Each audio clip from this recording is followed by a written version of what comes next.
He wasn't calling his family. He was calling the one person they had all ignored. The city of Seoul stretched endlessly beneath the glass walls of the penthouse, a sea of cold lights flickering in the distance like distant stars. But inside the room, everything felt still, suffocatingly still, as if time itself had slowed to a reluctant crawl.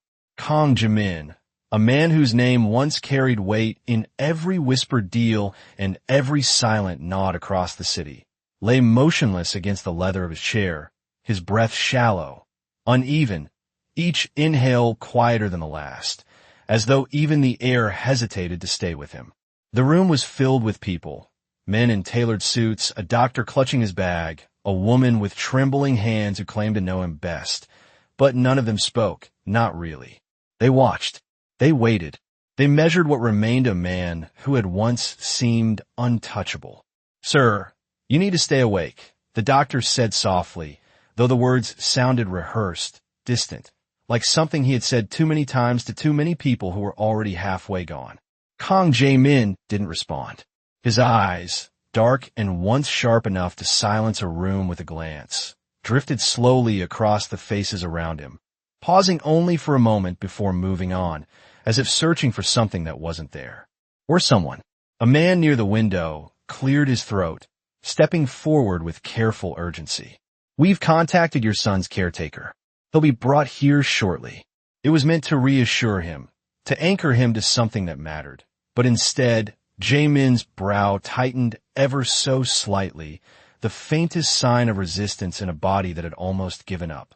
His lips parted, barely, and when he spoke, his voice was fragile, unfamiliar, stripped of the authority it once carried. "No, not him." The room shifted. A subtle tension rippled through the air, the kind that made people glance at each other without speaking, searching for clarity in silence. "Then who, sir?" someone asked, more cautious now. His gaze steadied, just for a second, and there was something in it, something quiet, deliberate, almost pleading in a way no one in that room had ever seen from him before. "The maid." The word landed softly, but it echoed louder than anything else had that night. For a moment, no one moved. No one seemed to understand. "Sir?" the doctor asked, unsure if he had heard correctly. "Call the maid." A woman standing near the door let out a quiet, incredulous breath. "You mean that girl? The one from the service staff?" Her voice carried a note of disbelief, almost offense, as if the request itself disrupted the natural order of things. Others murmured under their breath, confusion mixing with something sharper, dismissal, perhaps, or discomfort at the idea that in this final moment, their presence meant less than someone they barely acknowledged. "This isn't the time for that," another man added, his tone controlled but firm. "We should focus on your family." But Kang Jae-min didn't look at him. He didn't look at anyone else in the room. His gaze had already drifted past them, toward the far end of the space, toward a doorway that remained closed, as if he could see through it, past it, to somewhere, or someone, only he remembered. "Maya," he whispered, the name barely audible, yet it cut through the room with a clarity that silenced every voice. The air changed. Not dramatically, not all at once, but enough that even those who didn't understand could feel it. The man who had built his life on control, on power, on never needing anyone, was asking for someone they had all learned to overlook. And for the first time that night, it wasn't fear that settled over the room. It was something heavier, something uncertain, because whatever reason he had for calling her, none of them knew it. And that uncertainty made the silence louder than anything they could have said. The name lingered in the air long after he said it, as if the room itself was unsure what to do with it. And for a moment, no one moved, no one spoke, until the woman near the door finally broke the silence with a sharp exhale. "This does not make sense," she said, her voice low but firm, trying to restore control to a situation that was slipping beyond her understanding. "We're talking about a housemaid, someone who cleans floors, someone who should not even be in this room." A few of the men nodded subtly, their expressions tightening, not out of concern for Kang Jae-min, but out of discomfort that his final words were not directed toward them. The doctor adjusted his glasses, glancing at the monitors then. back at the man who had just spoken a name no one expected. "Sir, your condition is unstable. We need to prioritize. Call her." The interruption was quiet, barely above a whisper, but it carried a weight that cut through every argument before it could fully form. His voice was weaker now, yet somehow more certain, as if whatever strength he had left was being held together by this one request. The man by the window hesitated, then stepped closer. "Sir, with all due respect, the staff quarters are on the lower level. It will take time, and we do not even know if she is still on duty." "Then find her," Jae-min said, his eyes still fixed on that same distant point, unfocused yet unwavering. "Bring Maya." The way he said her name was different this time, slower, deliberate, like something he had carried silently for longer than anyone realized. The room fell quiet again, but this time the silence was heavier, more resistant, as if the people around him were struggling not just with the request, but with what it implied. A man in a dark suit finally turned toward the door, clearly reluctant, but unwilling to ignore a command that had once defined his entire life. "I will handle it," he said, though his tone lacked conviction, as if he did not fully believe this was necessary. As he stepped out into the hallway, the atmosphere inside the room shifted once more, the tension stretching thin across every surface. The woman who had spoken earlier crossed her arms, her gaze sharp as it returned to the man in the chair. "You have people here who have stood by you for years," she said, her voice softer now, but edged with something deeper, something almost personal. "People who understand your world. And yet, in this moment, you choose someone who barely exists in it." There was no response. Kang Jae-min's breathing remained slow, uneven, but his expression had changed in a way that no one could quite name. It was not regret, not exactly. It was something quieter, something that did not ask for forgiveness, but seemed to reach for something else entirely. Somewhere below, past the polished marble floors and the quiet hum of hidden elevators, Maya Carter stood alone in a narrow hallway lined with cleaning supplies, her hands wrapped around the handle of a mop. She had not moved in several minutes. The building above her felt like a different world, one she existed inside, but never truly belonged to, a place where voices were always lowered when she entered and eyes rarely met hers. She had learned quickly that invisibility was not just expected of her, it was required. But tonight, something felt different. It was subtle at first, a shift in the air, a tension she could not explain, until the sound of hurried footsteps broke the stillness. She turned just as the elevator doors opened, revealing a man she recognized immediately, though he had never once acknowledged her presence before. His gaze landed on her, not with indifference, but with something unfamiliar, something urgent. "You," he said, his voice clipped, as if the word itself felt unnatural. "Maya Carter?" She straightened instinctively, her grip tightening slightly. "Yes." There was a brief pause, just long enough to make her wonder if she had done something wrong, if this was the moment everything would change in the worst possible way. But instead, the man took a step closer, lowering his voice just enough to carry the weight of what he was about to say.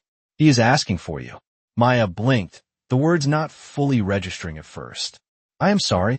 The man exhaled slowly, as if repeating it would make more sense the second time. "Mr. Kong, he's asking for you." And for the first time since she had stepped into that building, since she had learned how to move quietly through a world that never saw her, Maya Carter felt something shift beneath her feet, something that made the silence around her feel suddenly louder than ever before. For a second, Maya Carter did not move, as if her body refused to accept what her ears had just heard, because in all the time she had worked in that building, her name had never been spoken like that. Not with urgency, not with importance, and certainly not by someone who belonged to the world above her. "There must be a mistake," she said quietly, her voice steady but cautious, the kind of caution that came from years of knowing exactly where she stood and what she was allowed to be. The man in front of her shook his head once, firmly. "There is no mistake." He said your name. That was what unsettled her the most. Not the request itself, but the certainty behind it, as if this was not a question, not a possibility, but something that had already been decided. Maya glanced down at her hands, still wrapped around the handle of the mop, the familiar weight grounding her in a reality that suddenly felt fragile. "I do not understand," she admitted, more to herself than to him. "Why would he ask for me?" The man did not answer, not because he did not want to, but because he did not have one. Instead, he stepped aside slightly, gesturing toward the open elevator behind him. "You can ask him yourself."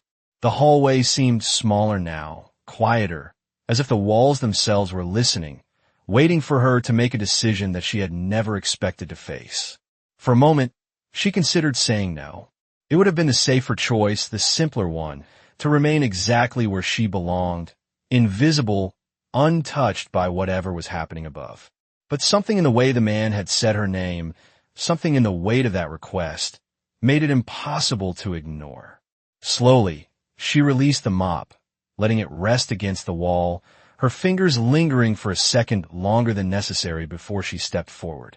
The elevator doors remained open, silent and patient, reflecting her image back at her in a way she was not used to seeing. She looked smaller somehow, out of place, her uniform plain against the polished steel, a reminder of the line she was about to cross.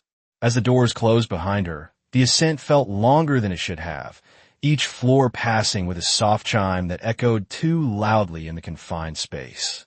Maya stood still, her hands folded in front of her, her reflection staring back at her with the same quiet uncertainty she felt inside. She had spent months learning how to disappear in that building, how to move without being noticed, how to exist without leaving an impression, and now, suddenly, she was being brought to the one place she was never meant to be. When the doors opened again, the air was different. Warmer, heavier, filled with a tension that pressed against her chest the moment she stepped out. The hallway stretched ahead of her, lined with dark wood and soft lighting, the kind of luxury that had always felt distant, unreachable, even when she was physically inside it. At the end of the corridor, the door stood slightly ajar, voices murmuring inside, low and controlled, but edged with something she could not quite name. As she approached, the voices quieted, one by one, until the only sound left was the faint, uneven rhythm of someone breathing. She stopped just short of the doorway, her hand hovering for a brief moment before she pushed it open fully. Every eye in the room turned toward her at once. The shift was immediate, palpable like a current passing through the space, and for a second, no one spoke. They simply looked at her, really looked at her, not as part of the background, not as someone to overlook, but as someone who had just stepped into a place she did not belong. The woman near the bed straightened, her expression tightening almost instantly. "What is this?" she asked sharply, her gaze moving from Maya to the man who had brought her. "Why is she here?" No one answered right away. The man who had escorted Maya and remained near the door, his posture rigid, as if even he was unsure how to justify what was happening. Maya felt the weight of their stares settle on her, heavy and unwelcoming, but she did not step back. She could not, because beyond them, past the tension and the unspoken resistance, her eyes finally found him. Kang Jae-min. He looked different from what she remembered, not in a way she could easily explain, but in a way that made everything else in the room feel less important. His presence was still there, undeniable even in silence, but it was quieter now, stripped down to something more human, something more fragile. And yet, when his gaze met hers, there was recognition.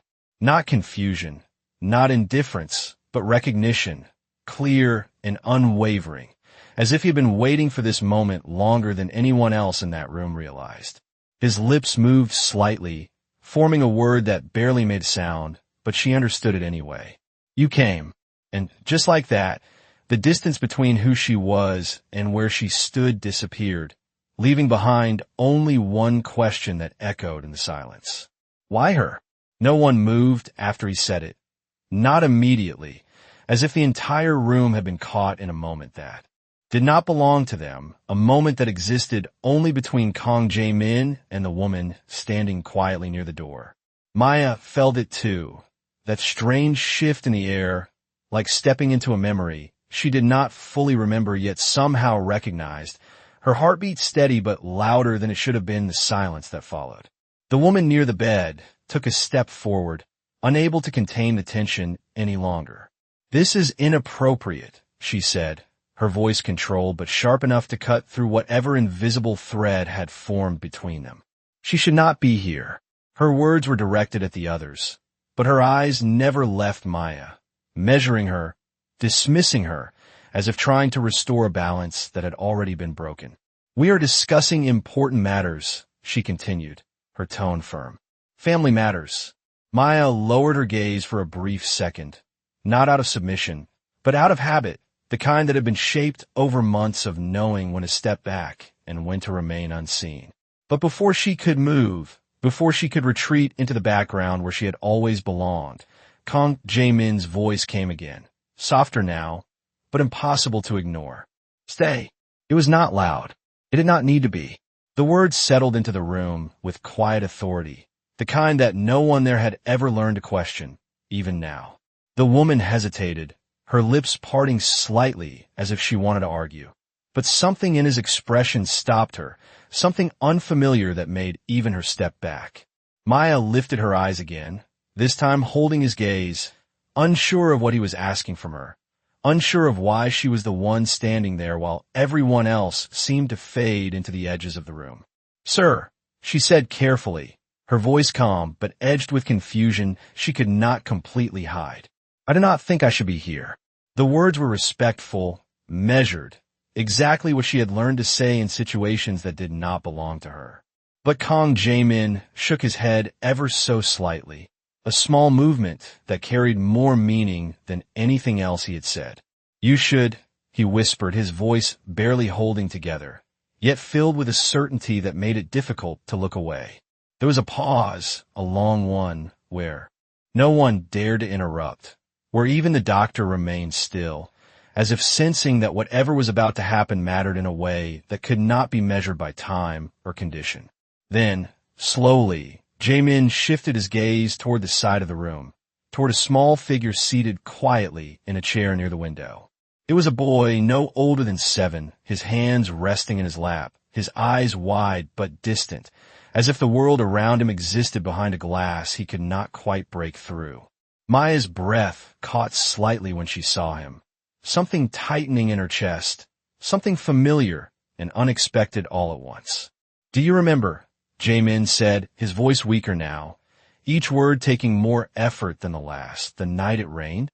The question seemed to fall into the room without context, confusing everyone except one person. Maya. Her fingers tightened slightly at her sides, her mind searching, then finding it, not as a clear picture, but as a feeling first, a cold night, the sound of rain against glass, the quiet echo of footsteps in an empty hallway. She had not thought about it since, had not allowed herself to, because it had been one of those moments that did not belong to her, one of those moments she was supposed to forget. But now, standing there with his eyes on her, she could not. "Yes," she said slowly, her voice softer now, no longer just respectful, but something deeper, something closer to understanding. The room shifted again, more noticeably this time, as if the invisible distance between them had started to close in a way no one else could follow. The woman near the bed frowned, clearly lost, clearly unsettled by the direction this was taking. "What night?" she demanded, her patience wearing thin. But Kang Jae-min did not answer her. He never took his eyes off Maya. "You stayed," he said, the words fragile but deliberate, "when no one else did." The sentence lingered, incomplete in the minds of everyone except the two people who understood exactly what it meant. And in that moment, the room realized something they had never considered before. The man they thought they knew had been seen, truly seen, by someone they had never even noticed. And that realization made the silence that followed feel heavier than anything that had come before. The memory did not return all at once. It never did. It came in fragments, in quiet pieces that slipped through the cracks of the present until they settled into something undeniable. And Maya felt it now as she stood there, the sound of rain echoing faintly in her mind, the kind that tapped gently against glass late at night when the building had already gone silent. No one in the room spoke, but she could feel their attention shifting, not just toward her, but toward the space between her and Kang Jae-min, as if something unseen was beginning to take shape. It was late, she said slowly, her voice steady but softer than before, as if she were stepping carefully into something fragile. Most of the staff had already finished for the night. Her eyes moved briefly toward the boy by the window, then back to Jae-min, and that was when it became clear that this was not just a memory. It was something that still mattered. I was on the lower floor, she continued, and I heard something. She paused, not because she did not remember, but because she had never said it out loud. Not to anyone, not even to herself in a way that made it real. It sounded like someone crying. The woman near the bed frowned immediately, her confusion deepening. Crying, she repeated, as if the word itself did not belong in a place like this.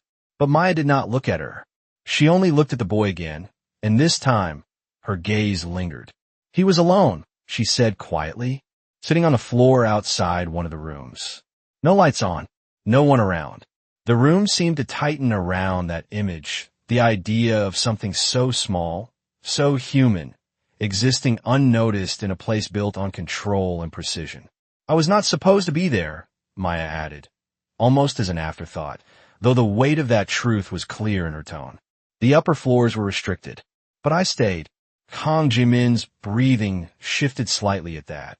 A subtle change, but enough to show that he was listening, holding on to every word as if it mattered more than anything else in that moment. He would not speak, Maya continued, her voice gaining a quiet strength, not from confidence, but from clarity. He would not look at me either. Just sat there like he was waiting for something that was not coming. She hesitated, her fingers curling slightly at her sides as the memory sharpened. So I sat with him. That was when the silence in the room changed, not heavier, not sharper, but deeper, as if everyone present was beginning to understand that what they were hearing was not just a story. It was something they had missed, something they had overlooked because they had never thought to look. I did not know who he was at first, she admitted. Not really. To me, he was just a child who needed someone to stay. Her voice softened even more, almost fading at the edges. So I stayed. The words echoed quietly, mirroring what Kang Jae-min had said moments earlier, but now they carried a different weight, one that filled the space between them with something that could not be ignored. The woman near the bed shifted uncomfortably, her composure beginning to crack under the realization that this moment, whatever it was, did not belong to her or anyone else in the room. And what does this have to do with now? She asked, though her voice lacked the certainty it had before. This time, Kang Jae-min answered, his gaze never leaving Maya. Everything, he whispered, the word fragile but absolute. His eyes drifted once more toward the boy by the window, and for the first time, there was something unmistakable in his expression, something that had nothing to do with power or control. It was recognition, not just of what had happened that night, but of what it had meant. He did not sleep, Jae-min said slowly, as if recalling it alongside her. Not for days. The doctor glanced up, surprised, but said nothing. No one could calm him, Jae-min continued, his voice quieter now, but more present than before. Until that night, Maya felt her breath catch slightly, not from shock, but from the quiet confirmation of something she had never expected to be remembered.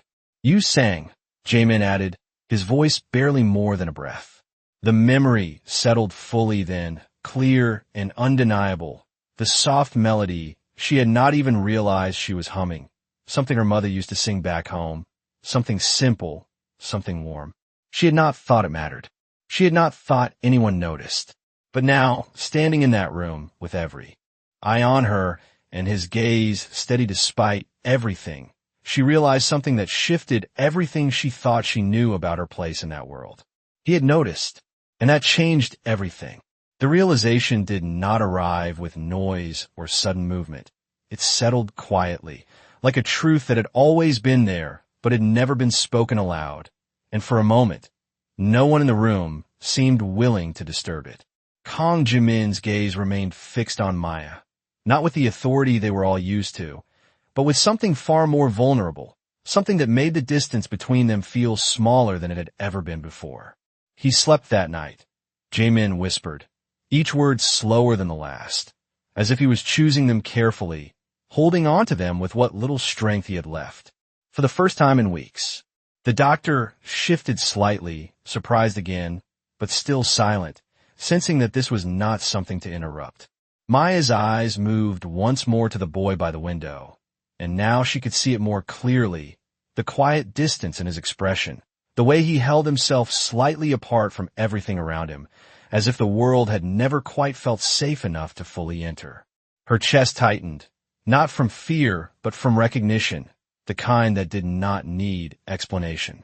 "I did not know who he was," she said again, softer this time, as if the detail mattered more now than it had before. "I just knew he should not be alone." The words hung in the air, simple and unadorned, yet heavier than anything else that had been said in that room. The woman near the bed looked away for the first time, her composure slipping just enough to reveal something underneath, something she could not quite control.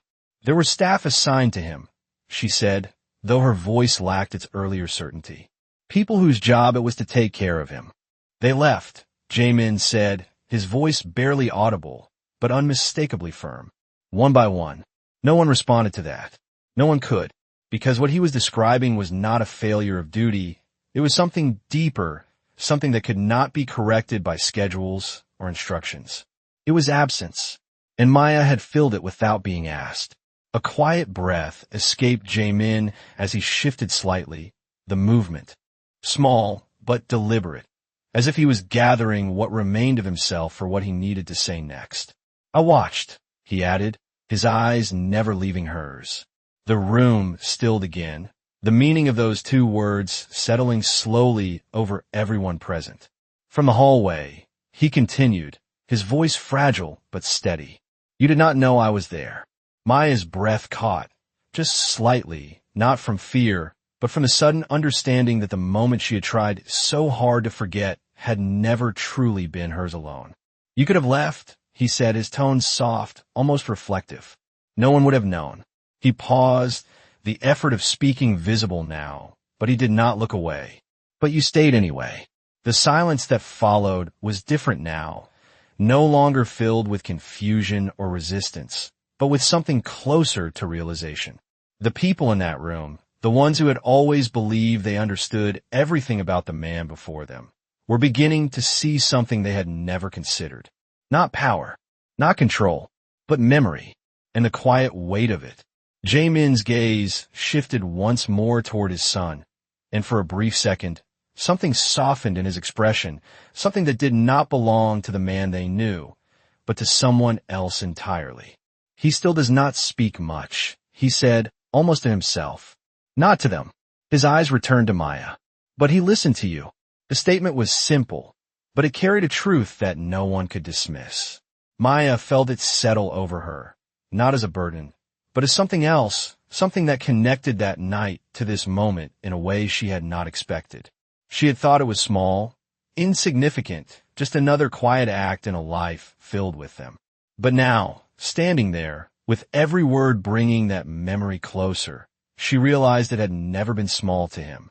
And as Kang Jimin drew in another shallow breath, his voice barely holding together, the room leaned in without meaning to, pulled by the gravity of what was coming next. "That is why," he said slowly, each word deliberate. "You are the only one I can ask." The sentence lingered, incomplete, suspended in the air like a question no one else could answer. And for the first time since she had stepped into that room, Maya understood that whatever he was about to say next was not just a request. It was something far more important than that. No one spoke after that. Not immediately, because the weight of his words did not leave room for interruption. And for the first time since this began, it was not confusion or resistance that filled the room, but anticipation, quiet and tense, as if everyone understood that whatever came next would matter more than anything that had already been said. Kang Jimin drew in a slow, uneven breath, his chest rising just slightly before falling again. And when he looked at Maya this time, there was no distance left in his gaze, no separation between who he was and what he was about to ask. "I need you," he began, his voice fragile, breaking slightly at the edges, forcing him to pause before he could continue. The doctor shifted closer, as if to intervene, but stopped when Jimin lifted his hand just barely, a silent command that still held enough authority to be obeyed. "I need you to tell him," he continued, his eyes moving briefly toward his son before returning to Maya, "that I was a good man." The words settled into the room with a quiet finality, and for a moment, no one reacted, not because they did not hear him, but because they were trying to understand what he meant. The woman near the bed frowned deeply, her disbelief returning in a different form now, sharper, more personal. "What kind of request is that?" she asked, her voice low but strained. "He deserves the truth." But Kang Jae-min did not look at her. He did not acknowledge her words at all. His gaze remained fixed on Maya, as if she were the only one who could answer, the only one whose response mattered. Maya felt it immediately, the shift from memory to responsibility, from something that had already happened to something that had not yet been decided. Her breath slowed, her thoughts sharpening, because this was no longer about what she had done before. It was about what she would choose to do now. "Sir," she said carefully, her voice steady, but no longer distant, no longer detached. "I do not know if I can say that." The honesty in her words did not come from defiance, but from something deeper, something rooted in the quiet understanding that truth was not always simple. The room reacted instantly, subtle movements, exchanged glances, as if they had been waiting for her to refuse, waiting for someone to say what they could not. But Kang Jae-min did not turn away. If anything, his expression softened, just slightly, as if he had expected this, as if he had known it would not be easy. "I know," he whispered, his voice barely holding together now. "That is why I am asking you." The statement lingered, heavier than before, because it carried something none of them had considered. He was not asking for comfort. He was asking for something earned. Maya's gaze dropped for a moment, not out of hesitation, but out of reflection, her mind moving through everything she had seen, everything she had heard in that building, the quiet conversations, the tension that lingered in rooms she was never meant to enter, the distance between who he was to the world and what he had shown in rare, unguarded moments. She could not deny what he had been, but she also could not ignore what she had seen. "Your son," she said slowly, lifting her eyes again, "he trusts what he feels, not what he is told." The observation was simple, but it carried a quiet certainty that made the room still once more. "If I say something that is not true, he will know." There was no accusation in her voice, only honesty, the same quiet honesty that had led her to stay that night when she could have walked away. Kang Jae-min listened, his breathing shallow, his strength fading, but his focus unwavering. And then, slowly, something changed in his expression, not resistance, not frustration, but acceptance. "Then do not lie," he said, the words softer than anything he had said before, yet clearer than all of it. The room seemed to hold its breath. "Tell him," he paused again, his voice faltering before finding its way back. "Tell him I tried." The shift was subtle, but it changed everything. Not a demand for a perfect image, not a request for something he did not deserve, just a simple human truth. Maya felt it settle into her, the weight of it, the sincerity of it, and for the first time since she had entered that room, the answer did not feel impossible. It felt real. And in that moment, the man they had always known as untouchable was no longer asking to be remembered as powerful. He was asking to be remembered as human. The room did not exhale after his words. It held on to them, as if letting them go would mean losing something that could never be recovered. And for a moment, no one dared to move, not even the doctor, not even the woman who had questioned everything before, because what Kang Jae-min had just said had shifted the ground beneath all of them.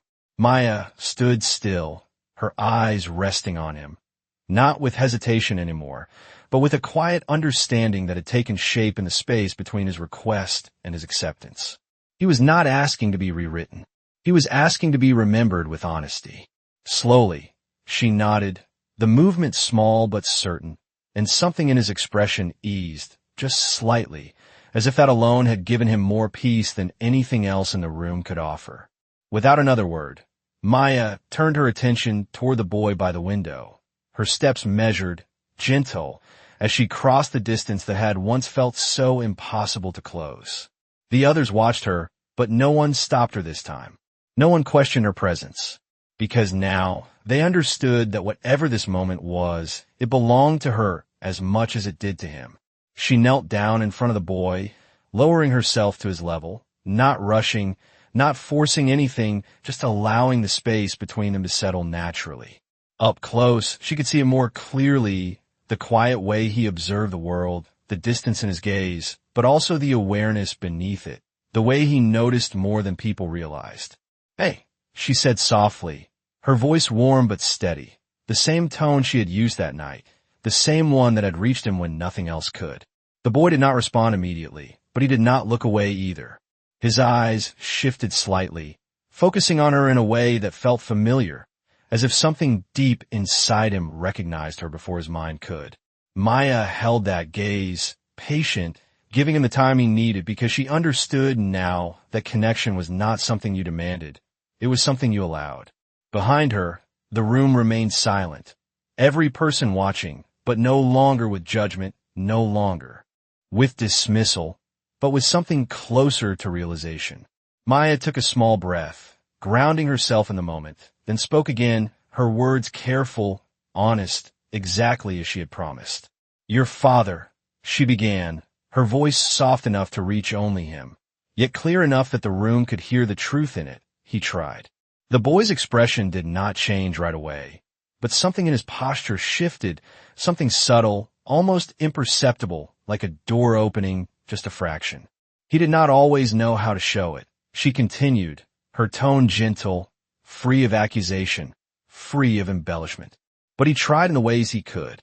She paused, letting the words settle, letting them exist without forcing a reaction, because she knew that for him, understanding did not come through explanation alone, it came through feeling. "And he saw you," she added, her voice even softer now, even when it did not look like it. Behind her, there was a quiet movement, a faint sound that broke the stillness, and though she did not turn, she knew it came from Kang Jae-min. Not a command, not a reaction, but something else, something that carried relief. The boy's eyes flickered slightly, his gaze lowering for a brief second before returning to her. And this time, there was something different in it, something that had not been there before. Not complete understanding, not yet, but recognition, the beginning of it.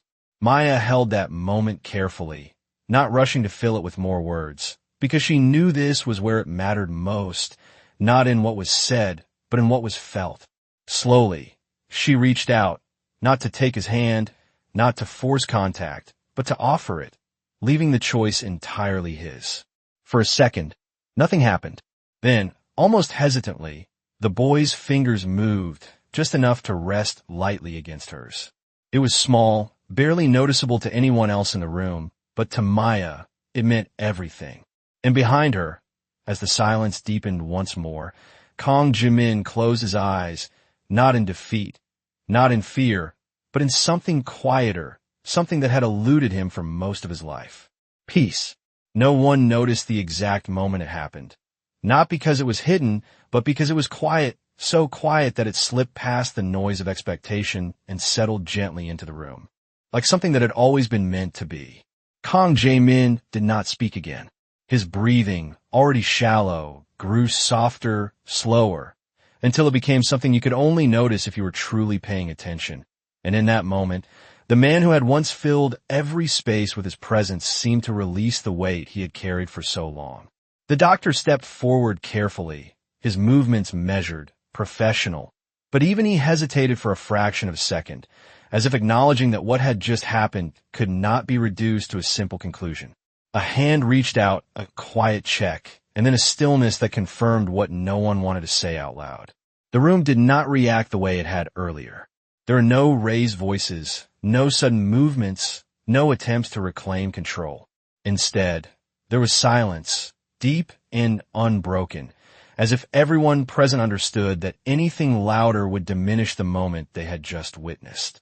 The woman near the bed lowered her gaze, her earlier certainty gone, replaced by something she could not easily define. The men who had once stood tall, and unquestioning now seemed smaller, their posture shifting as if the foundation beneath them had changed. And in the center of it all, Maya remained where she was, still kneeling beside the boy, her hand lightly touching his, her presence steady in a way that did not demand attention, yet held it all the same. She did not turn immediately. She did not look back at the bed, because she already knew. Instead, her focus stayed with the child, who had not pulled away, who had not retreated into that quiet distance as he often did. His fingers still rested against hers, hesitant but real, and for the first time, there was something in his eyes that had not been there before. Not confusion, not distance, but awareness. Maya gave his hand a gentle squeeze, not to guide him, not to lead him, but simply to let him know he was not alone in that moment. "It is okay," she said softly, her voice calm, grounded, carrying a warmth that did not need to be explained. The boy blinked once, slowly, his gaze shifting slightly, as if processing something deeper than words, something that would take time to fully understand. Behind them, the room remained still, the weight of what had just happened settling into every corner, into every person who had stood there believing they knew what mattered most.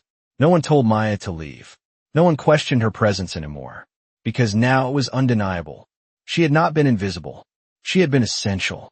The man who had everything had asked for her, not because she held power, not because she belonged to his world, but because she had given something no one else had thought to offer. Time, patience, dignity.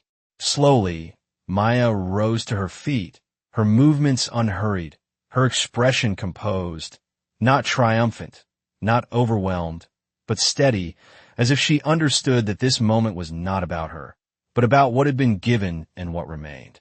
She looked at the boy one last time, her gaze soft but certain, then stepped back just enough to give him space, to let him hold on to what he needed in his own way.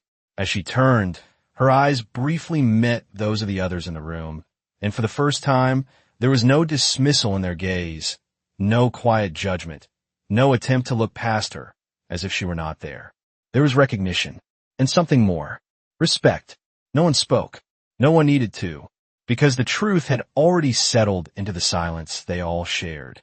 And that day, without a single demand, without a single claim, the one they had overlooked became the one who carried the final words of a man they thought they understood. And in that quiet, unspoken moment, the room learned something it would never forget. Not about power, not about control, but about what dignity truly looks like.